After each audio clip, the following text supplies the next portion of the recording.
They get the work done. And this year is the hospital set. Sambal na. Saka. Isa. Sama yung dulto kande. Putane. Putane. Joseph. Dadamu. Joseph. No, sakay. Lumutaw.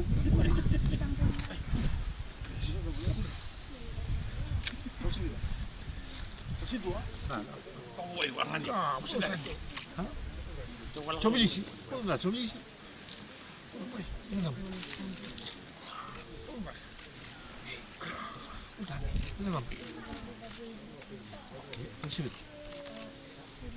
Kasilima. Oh, kamulitan.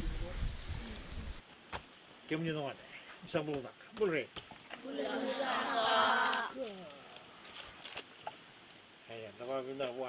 Nakalaw niya sa may kalau kibabu nung ni kurulyan. Lampan na tangi. Ang alam na matay ni Australia para may listal. Marta valya bun sa mere sa punta ng kuruli. Kapag nakaberto na bulitay kimatin tu. Sa may lisu waru patuloy kaya turang prime minister.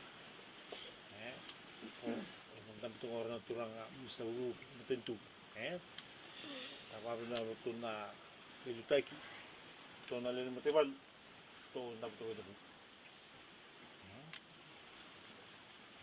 May takacung mo na kaya na tek na minituti ko, kuruli, sempal ti kemuni, macam tu singa, dua kemuni go,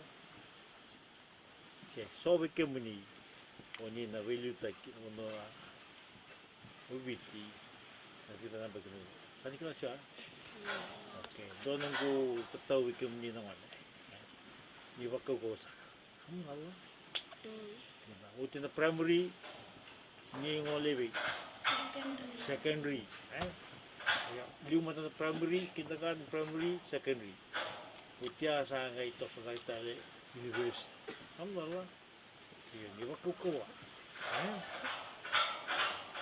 tinggal na baki, takut tamay kinitan. Ang nakasao tinggal ko, tuwing wala ni Lamkor, pituloy sa liso. Ito na singa, I'm not too sure whether you can organize a visit. Kaya hindi nga maramti na turang.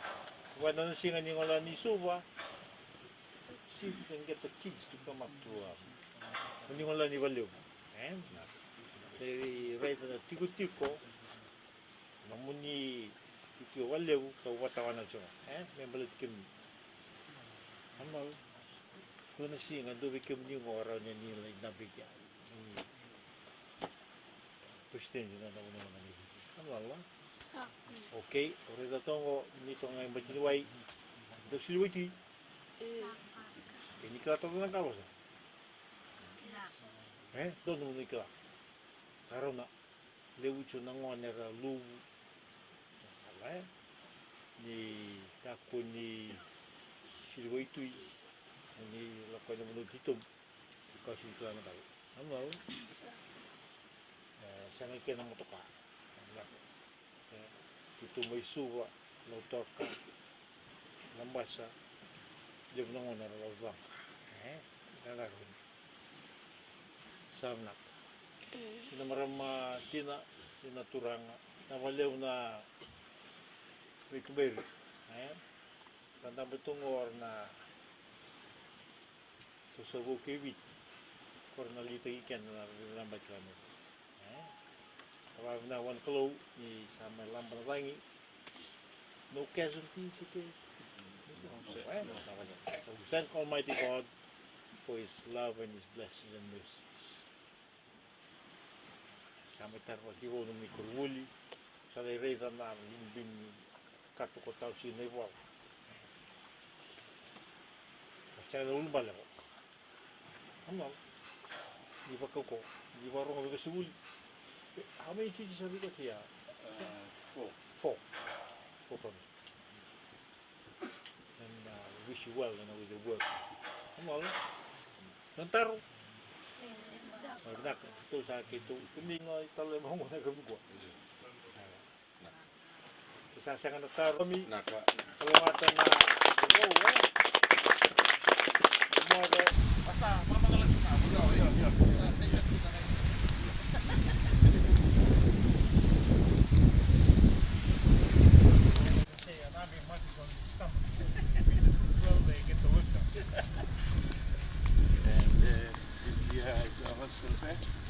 The roof.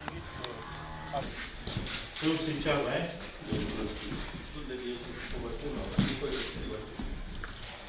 Yeah. Is this by 4 by They got plywood on the walls, eh? Very good. They gave us this. bad weather?